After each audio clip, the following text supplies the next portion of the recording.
Hello friends. അപ്പോൾ ഇതൊരു നമ്മുടെ ബർത്ത്ഡേക്ക് നമ്മുടെ സിയോപ്പൻ്റെ ബർത്ത്ഡേ ആയിരുന്നു. അപ്പോൾ സിയോപ്പൻ്റെ ബർത്ത്ഡേക്ക് ഞങ്ങൾ നടത്തിയ കുഞ്ഞു ഡെക്കറേഷൻ്റെ ഒരു വീഡിയോ ആണ്.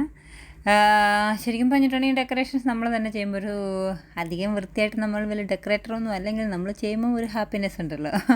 പണ്ടൊക്കെ ആണെങ്കിൽ നാട്ടിൽ പുൽക്കൂടൊക്കെ കിട്ടുമ്പോൾ നമുക്ക് കിട്ടുന്നൊരു ഭയങ്കര സാറ്റിസ്ഫാക്ഷൻ. അതുപോലെ ഞങ്ങളും ഹാപ്പി ബർത്ത്ഡേക്ക് വേണ്ടി കുറച്ച് ഡെക്കറേഷനൊക്കെ ചെയ്തു. വലിയ കാര്യമായിട്ടൊന്നുമില്ല, കുറച്ച് ബലൂണൊക്കെ മേടിച്ചിട്ട് ഇവിടുന്ന് പോയായിരുന്നു. ഞങ്ങൾ അബുദാബിയിൽ നിന്ന് മേടിച്ച് കുറേ ബലൂണും കൊണ്ടുപോയി. പക്ഷേ എല്ലാ എണ്ണങ്ങളും നമ്മൾ നാട്ടിൽ ചെന്നിട്ട് വീർപ്പിക്കുമ്പോൾ നമ്മളൊരു 100 ബലൂൺ മേടിച്ചത് 50 എണ്ണം പോലും നമുക്ക് കിട്ടത്തില്ല കേട്ടോ. ഒട്ടും മുക്കാലും വീർപ്പിക്കുമ്പോൾ പൊട്ടി പോകുമായിരുന്നു.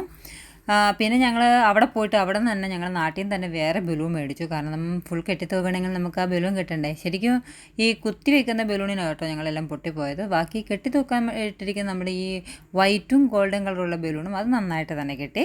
അപ്പോൾ ഞങ്ങളിത് ഇവിടെ നിന്ന് തന്നെ മേടിച്ചിട്ട് പോയി ഡെക്കറേഷനാണ് നാട്ടിൽ നിന്ന്. പിന്നെ നമുക്ക് കാര്യമായിട്ട് മേടിക്കേണ്ടി വന്നില്ല. കാരണം നമുക്ക് നാട്ടിൽ പോയിട്ടും എല്ലാം മേടിക്കാൻ വേണ്ടി പോക്കൊക്കെ സമയപരിധി കാരണമാണ് ഞങ്ങൾ ഇവിടുന്ന് ഡെക്കറേഷനൊക്കെ മേടിച്ചിട്ട് പോയത്.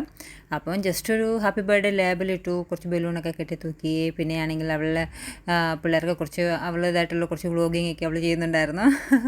പിന്നെ ഞാനും പിള്ളേരും ഞങ്ങൾക്ക് കുറച്ച് നെയിൽ പോളിഷൊക്കെ ഇട്ട് കുറച്ച് സുന്ദരികളായി. നമുക്ക് ഏതാണെങ്കിലും കല്യാണമാണെങ്കിലും ഇതൊക്കെയാണെങ്കിലും സുന്ദരികളാണല്ലോ. വലിയ നെയിൽ ആർട്ടിസ്റ്റ് ചെയ്ത് നോക്കാമെന്നൊക്കെ വെച്ചിട്ട് ഞങ്ങൾ കുറച്ച് നെയിൽ ആർട്ട് ചെയ്യാൻ വേണ്ടി പോയതാണ്. പക്ഷെ അത് കുളമായി. ഇതാണ് ഞങ്ങളുടെ കേക്ക് കേട്ടോ.